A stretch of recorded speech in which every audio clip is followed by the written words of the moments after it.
Welcome back. I'm playing Warhammer 40,000 Battlesector, and now I'll go on to moving about speaking about the Tyranid campaign, or not campaign, multiplayer units here, and kind of give my 2 cents on it. I will say that I personally struggle the worst with the Tyranid faction.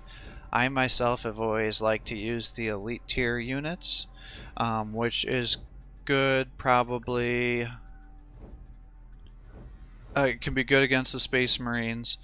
It struggles against the Orcs because the Orcs at the current balancing state can really damage anything, and can be difficult against the Necron players, plus or minus against the Sisters of the Adeptus Sororitas if they go Flamer heavy or have other units. So, like I said, take my advice with a grain of salt with the Tyranids. I'd say I probably only win about 50 to 60% of the time when I play with them, compared to probably 7 to 80% when I play with the Space Marines. I definitely think the Space Marines are the most forgiving faction out of all of the factions currently in the game, because they're what the solo campaign is resolved around. They have the most units that can survive a lot of attacks with their armor. They have good abilities across the board, and they're just good at fighting everything. And they're good for hitting above their weight class, since on the single player campaign when you're fighting against the Tyranids, they have unlimited amount of units effectively, and so they have to be able to do a bunch of damage. So, saying that, let's move to talk about the Tyranids themselves. Their big bad #1 commander unit is the Hive Tyrant. Amazing unit, but also an amazingly expensive unit at 400 points, and it can be sniped down with 1 to 2 attacks with a Hellblaster kitted out with those heavy incinerators that we talked about, and against pretty much everything else, because it's a flying unit and it's easy to snipe. So got to be extremely careful with this unit, because if you misposition him, you just lost yourself 400 points, which on a 2,000 point matchup, that's almost 20% of your total points there. So very careful when you're using it. He's got 2 attacks, both are very good. The first one is the Heavy Venom Cannon, which is his ranged attack. It has a range of 5, so it can do great amount of damage. And the other thing that's nice about it is when you attack with this, it causes a poison attack, which if it's not healed will deal an additional 40 damage, I believe, 20 to 40 damage. And it has splash damage, so consider that for what it is. It's got an armor piercing of 5, so it can also be fairly good against vehicles and sniping heroes, if you don't want to get him into melee damage, or melee range I should say.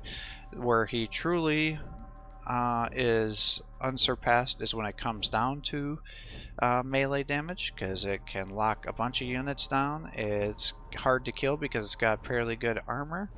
And he's got splash damage, so he does a base damage of 120 plus the splash damage doing 70 and 96. So this guy, if you get him flanking, he can easily annihilate most units in 1 turn with his 2 action points here. So be very cautious with that. He also has a bunch of buffs for the surrounding units. You have to decide whether you want to give your units ranged accuracy, or if you want to end up giving the melee units more armor piercing. So just have to consider which one you want to do. Most people will keep them at range and use this guy at range until the forces are weakened up or enough where you're able to run in there with this guy and start mopping up the enemy units, or if they're a bunch of range units that are just poorly positioned, running in there and locking units down. An ability that's very rarely utilized is the Psychic Scream. I guess I could see this getting used to help damage Necron vehicles, because what Necrons do is they heal based on the amount of momentum they have. So you can end up with your elite vehicles and things for the Necrons, if they're at max momentum, they can heal for a shit ton of their health, and that makes them really difficult to kill. So this would help nullify that. But rarely, I almost never see most players use this. I guess you could also end up using it because it does an align damage here. So I suppose it could take out weak low tier units as well, but I just rarely see it used.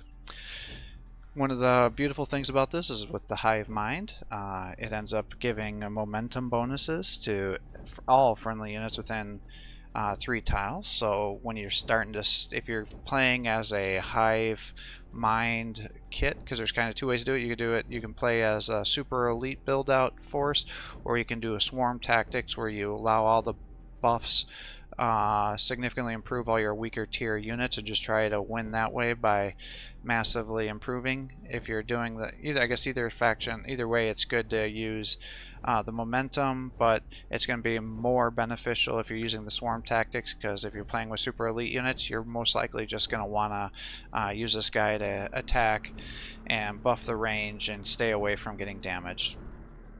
Another buff that he has, and this one doesn't cost anything, it's just around you at all times, is this unit's considered a Synaptic leader. And what that is certain higher tier elite units and commander units provide Synaptic bonuses to all the lower tier Tyranids. And in this status, it is 75% momentum gains, 10% accuracy, and 5% evasion. And this stacks up to 3 times. So if you have 3 different Synaptic leaders around there, you're now buffing by, what would that be, 225 momentum gains, 30% accuracy, and 15% evasion. So, and different bonuses have different names, and so you can really stack a bunch of stuff up there. So you just have to really think about that when you're kitting your guys out here.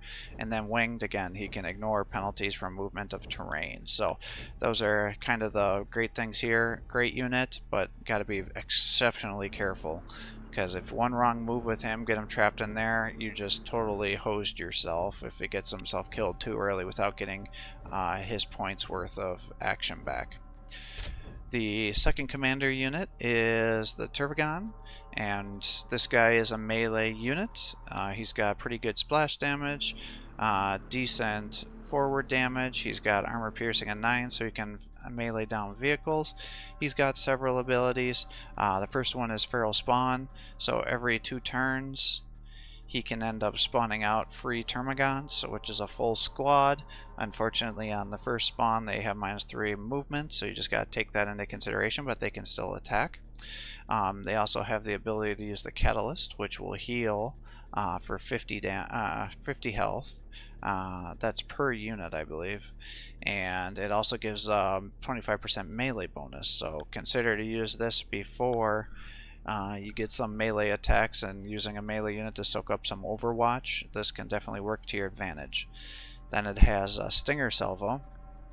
Does 30 to 40 damage to every unit in a squad with an armor piercing of 2, has a range of 2, so this can easily wipe out Gretchen and other lower tier units very easily with 1 shot to allow him to get good damage. Again, you can empower him to be able to heal even more, and then this guy also has the Synaptic leader bonus, so most players will end up feral spawning here. Again, if you're playing as a spawn, you want to try to get as many units as you can so you can start stacking up different bonuses here. And then the other way is just to spawn this low tier units to soak up the overwatch so your elite units can get in there. So it really just depends on which force selection you are using. They're very easy to hit though at -40 for the evasion, as you can see here. The next commander unit is the Broodlord. This unit is a little disappointing. I'm starting to see more players play around with him.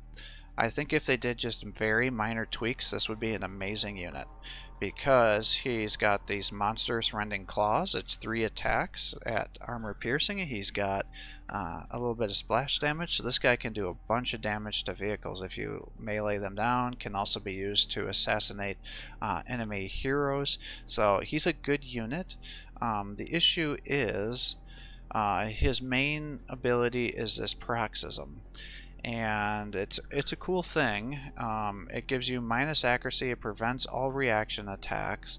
The issue is it only has a range of 3 tiles, and most units are going to have a reaction fire longer than that, so you can't even cancel out the overwatch of units to take advantage of this. So it seems like it's a cool ability, but it's almost never utilized because of its poor range. So I think if they move this out to be like 5 tiles, then it would be more beneficial, and you can use one of your action points doing this, and it would totally change the way of using this unit, because you would hide them in cover, you'd be able to cancel an overwatch, and you get to charge all your other units in.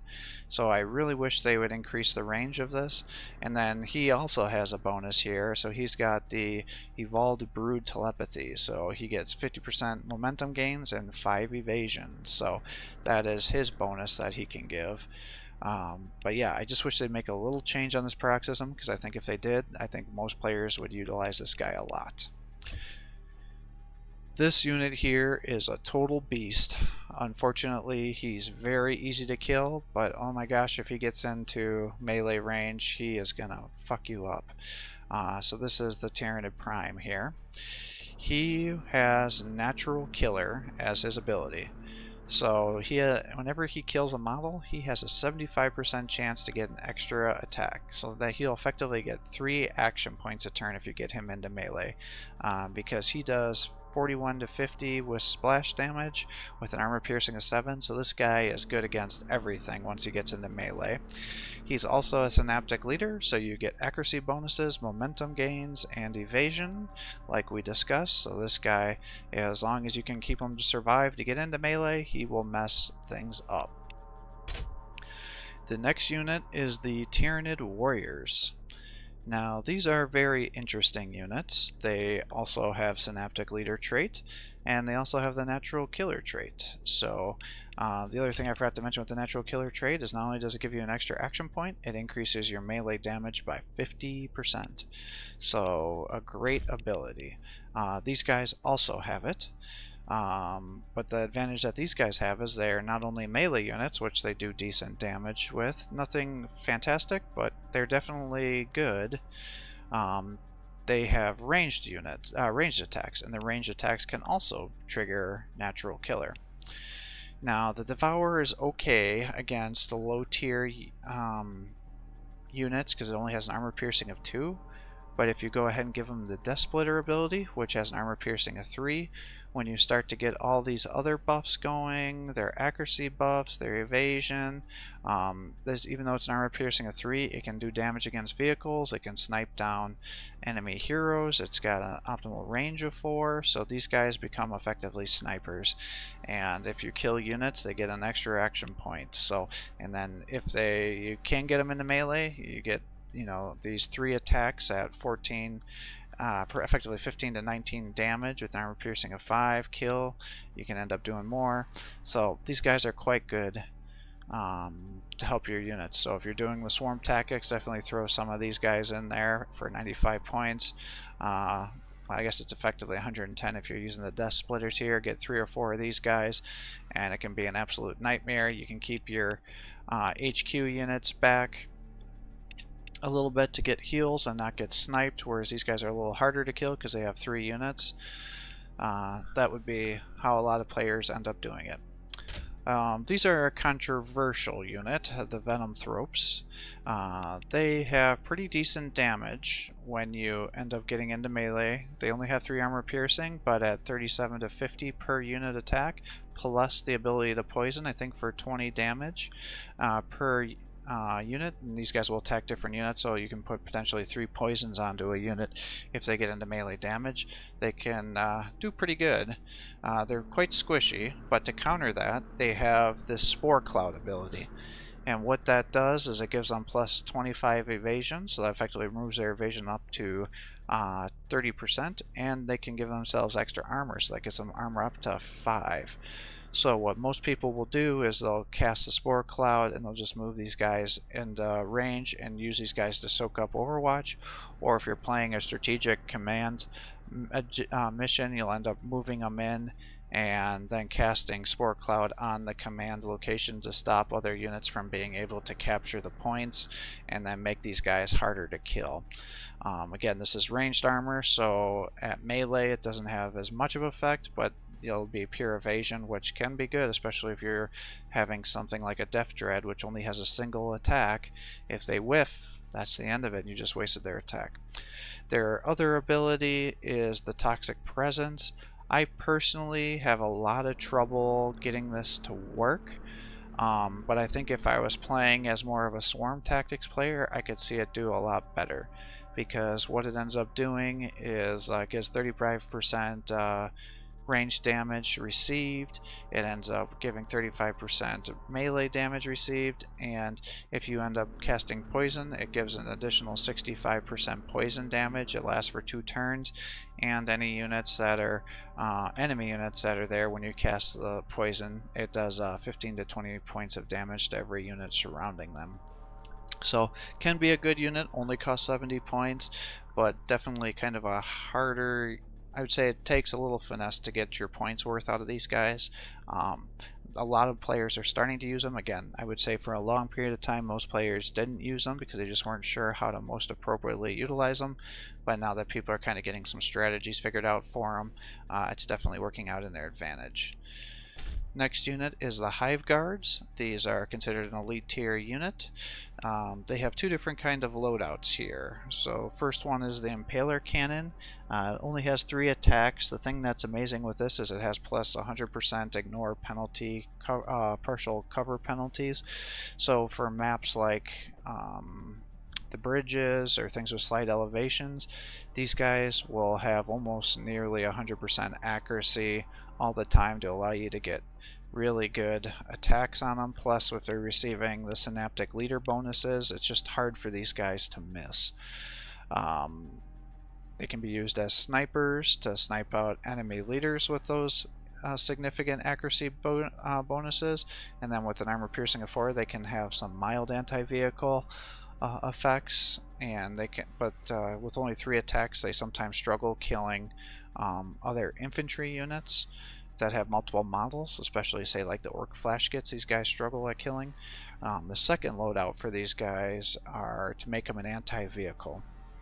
And other than the Hellblasters with the heavy incinerators, the shock cannon guys, these guys are probably the most powerful anti-vehicle units in the game. So for 165, you now gave them a shock cannon. So that's 1 attack. It does 37 to 50 damage. It says armor piercing of 2 with a range of 3. So you're like, oh my god, armor piercing of 2, that sucks ass. But if you look at the shockwave spines, this is how they end up doing a bunch of damage. So it gives you 100% range damage versus vehicle. So you already double your damage. Then, if you hit a vehicle, it's not +2, it's not 2 armor piercing, it goes up to +7 armor piercing. So now you're talking about 150 times 2, so potentially 300 damage if they all hit, with an armor piercing of 7, and they have a 15% armor piercing chance. So these guys, after 2 attacks, can effectively kill almost any vehicle.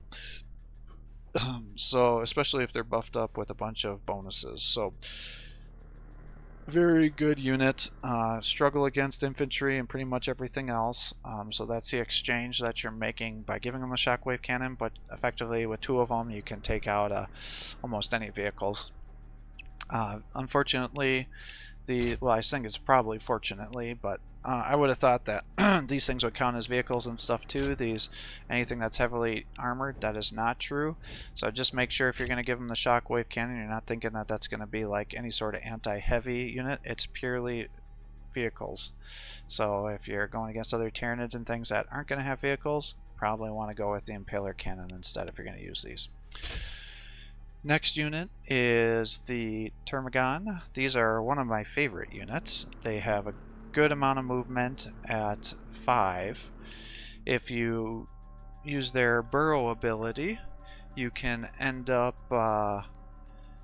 burrowing with up to 4 tiles. So if you get them on a big, like a bunch of ranged units all together, you burrow in there, you can then get behind them to avoid their overwatch. Then you have those 5 movement points to move them up, and then you'll end up using this bioelectric pulse. So I'd recommend using this if you could hit multiple units, because then it does 30 to 40 damage to all the units surrounding him. So if it's a low tier unit, you'll effectively wipe them out in 1 shot.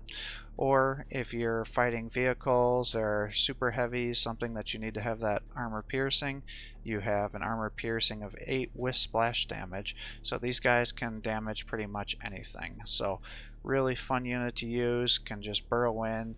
If you position them correctly, you can end up putting a multiple one of these guys doing 60 to 80 damage. doesn't take armor into consideration, so armor will reduce the effectiveness of this electric bioshock, but these guys can do a shit ton of damage and just can be really fun to use and just really mess up enemy formations if you end up using them there. And then because they can lock units down into melee, can be a real nightmare to deal with. Alright, moving on to the next unit here. I really like the Thornbacks. If you use them properly, these guys are amazing. If you don't, then you wish you had your 130 points spent elsewhere. They have two different kind of loadouts. One is the Devourer, does extra attacks here, so good at clearing low tier units from range. The other option is the Death Spitter. It has 8 attacks with armor piercing of 4. It also has a poison ability, so it's definitely not a bad weapon. But the thing you want to do for these guys is you want to get them into melee. They have 3 attacks at 30 to 40 damage effectively with some splash damage. And they have the Thorned Armor, so if anybody counterattacks them after they attack, you'll do an additional 11 to 15 damage with 5 armor piercing, so they can do damage to almost anybody that counterattacks them. But really the big thing that makes them amazing is you can then use this battering ram ability to move through. The thing that's frustrating about it is I think it counts as a charge attack and they can get suppressed doing this. So there's nothing worse than getting a perfectly set up charge attack and then they get shot by one unit of bolt pistols and they get suppressed, screwing up your whole plan. That's very painful, but assuming you are able to get these guys lined up, you don't get suppressed. If you use this battering ram ability, it allows you to charge through multiple units, doing 30 to 40 damage with armor piercing of 5, so they effectively can damage almost any unit by doing that. And then when it ends up hitting the final target, it does 90 to 120 damage, so definitely can be highly effective, get you into close quarters, damage other units that's around there, and then by having this Thorned Armor, when they get counterattacked by melee, it does damage even if it dies, and it can lock down units. It has 8 armor piercing, so very good against vehicles, so these guys are just great units to use, assuming you can get them into melee combat. Even though it has the ability to use these ranged units and do some decent range damage, that's not really where you want to be spending your points, so I would not recommend going with the Death Splitter. You want these guys to be in melee, you want to get them into melee as fast as you can and do good damage, so that's how you most effectively want to use these guys. The next unit is the Exocrine. I have a very love-hate relationship with these units here. If you have all your other synergies going with the Synaptic leaders, you'll buff the accuracy of these guys, and then if you use their special ability, which is the symbiotic targeting, it gives an additional 10% accuracy with 3 ranged ability, I should say. And you're like, okay, so it does good damage, yep, but then it has the ability to do this charged attack every 2 turns, and what this effectively does is it allows you to give splash damage to hit every unit in the squad. So, and it gives you an additional 5% damage per movement point spent. So if you haven't moved them, you can effectively get 15% damage to hit everybody. You get all these accuracy bonuses, and you can effectively kill almost any infantry squad with one shot. Well, low tier infantry, I should say. It's not going to take out a Terminator squad in one turn of the Intercessors, but it can take out almost anything else.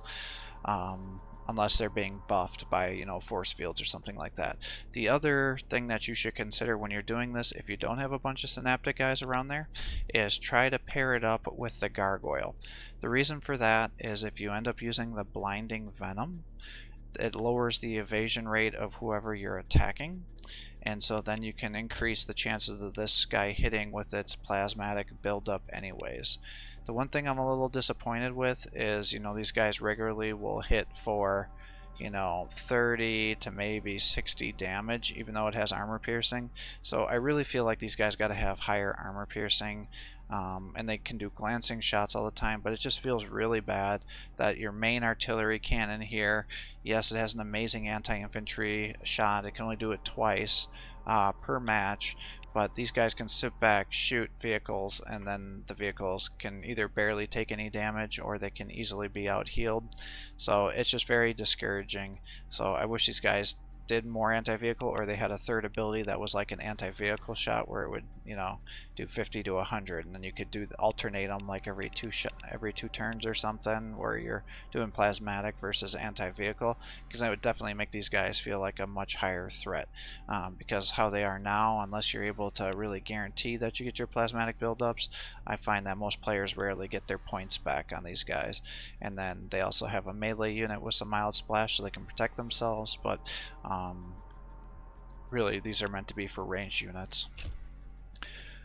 Tyranids are one of my most favorite units here. The reason is these are effectively, you can consider them to be like your heavy flamers of the Tyranid faction, except instead of flame they use acid attack, so then the acid spray also does acid damage, or poison damage in this case, once you use your acid spray, so you can effectively, and it has a range of 2, so this is like your heavy flame where you could, if the units are blocked together, you can attack through them, do really good damage. If you have to use melee you can, but for the most part you're going to want to use this acid spray. If he's not moving and doing acid damage, then you're going to want to use this adaptive targeting, which gives you an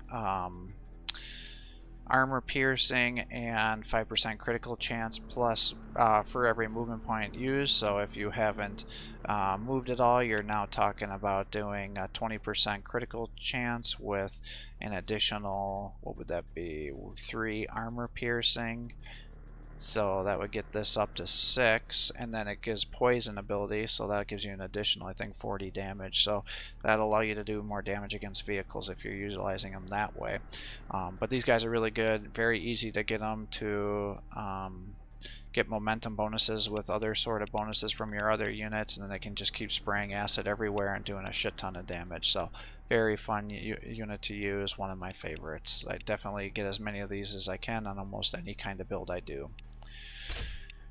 Next unit is the Gene Stealers. I personally do not use Gene Stealers. I rarely see other players use Gene Stealers because for 65 points, they just tend to get themselves killed a little bit too easily. And why spend 35 points here when you can spend, or 65 points here when you can spend 35 points here and take advantage of swarm tactics to really get these guys' damage to be ludicrously high, and then you can end up giving them leap to get them additional armor piercing. But we'll talk about that in a little bit here. The big thing with Gene Stealers is they have quite a bit of movement here. The other guys do as well, but they have just a tiny little bit of armor, but an armor of 3 is really nothing. The big advantage that the Gene Stealers have is if you had a bunch of them together, you can use the swarm tactics, which is now another ability that you can talk about. We talked about the Synaptic leader up higher, but now with these lower tier units they have the swarm tactics ability. And what's nice about this is it stacks for each edition swarm tactic unit that's nearby up to a total of 4. So now you're talking about increasing their melee damage by 200%. You can also increase range damage, but these guys don't have a ranged counterpart, so obviously it's kind of a moot point for them. In exchange for not having range though, it gives them the ability to use the brood telepathy. So this provides momentum gains independent from the Synaptic leader, but also prevents the Synaptic leader bonus from gaining Synaptic leader bonuses. Oh, that's not good. So I didn't actually appreciate that that's how that goes. But pretty much if you have 4 other Gene Stealers with them, you can get up to 200% momentum gains and up to 20 evasion to get them up to a 25% evasion. So that could be good, but because they're so low armored, they're still going to be hit pretty easily and they're going to be killed. Nice thing about these guys is they do have good armor piercing, so you're talking about an armor piercing of 6 with one attack doing 16 to 22. But again, because you can almost get 2 Hormigons for one of these guys, you want to just use the swarm tactics. So as long as there's a unit surviving in the squad, it'll swarm tactics the surrounding units, so most people just go with Hormigons versus the Gene Stealers. So rarely find that people are using the Gene Stealers. Gargoyles. I kind of already addressed the Blinding Venom ability here. The thing that you need to be aware of is the Blinding Venom does not work on Necrons. I personally think that's stupid. If it works on vehicles and everything else, why doesn't it work on Necrons? You know, even if they're, you know, metallic robots, you would think if you're covering up their sensors and things, it would still blind them. But for whatever reason, this has no effect on Necrons, so don't bother wasting your attacks on it. But what it effectively does is if you use the Blinding Venom, you can nullify a ranged unit by giving them -30 accuracy and decrease their evasion to allow you to nuke them or to just do a lot of damage, as we discussed before. These are flyers, and they have what is it, 3, 6, 8 units per squad here, so it makes them a little hard to kill. And they have swarm tactics.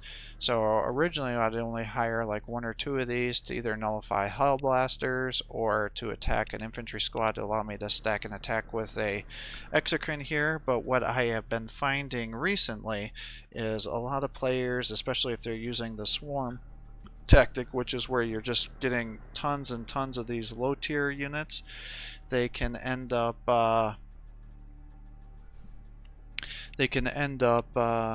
using these swarm tactics here and do a shit ton of damage. So what a lot of players are doing now is hiring a bunch of these and using these guys to just fly around the battlefield.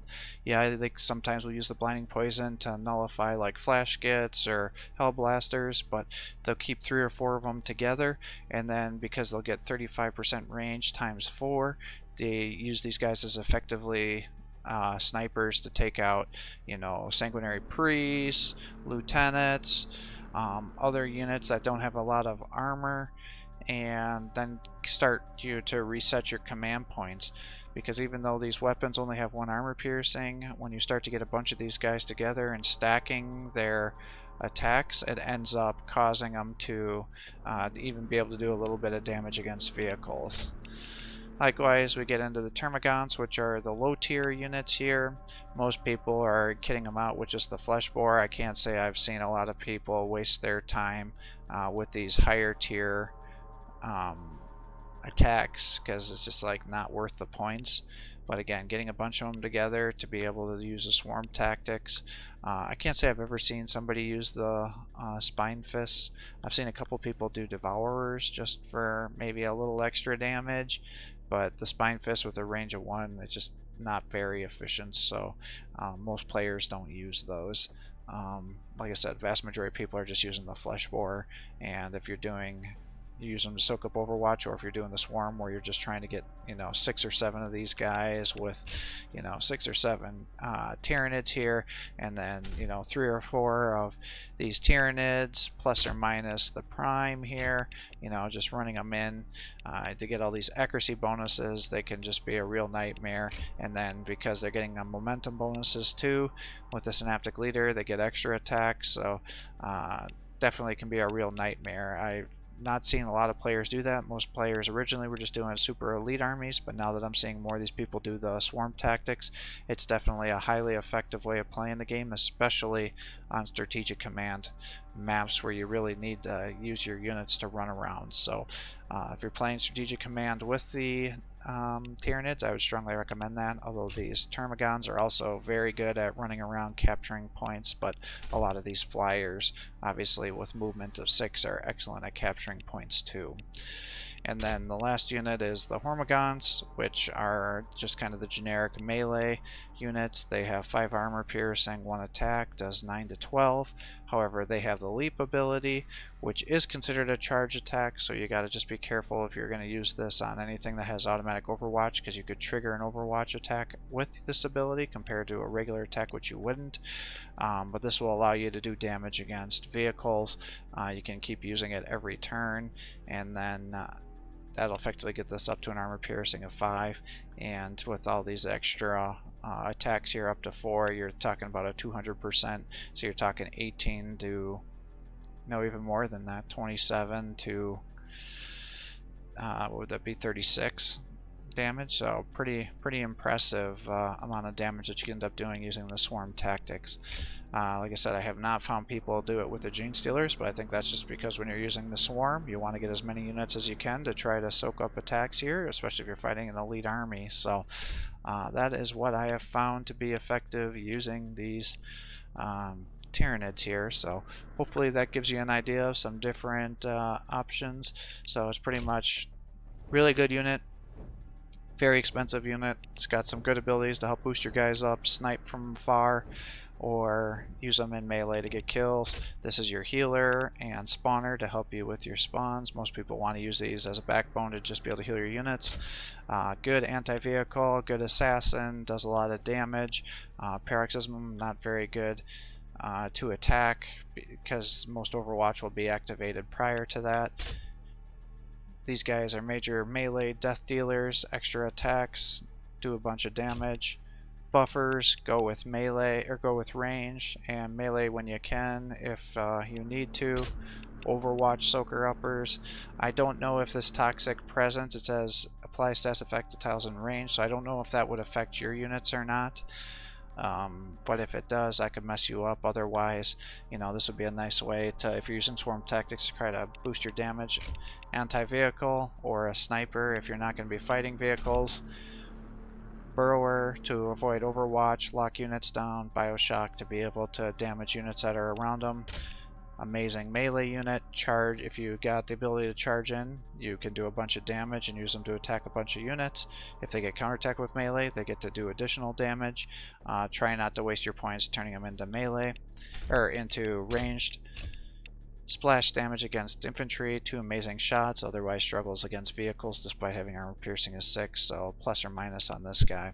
Amazing acid spray, does a lot of area of effect damage, can end up getting armor piercing and poison attacks if you use their special ability. Gene Stealers, nice armor piercing, kind of upgraded versions of the Hormigons, but you can get 2 Hormigons for the cost of one of these guys, so most players don't do it.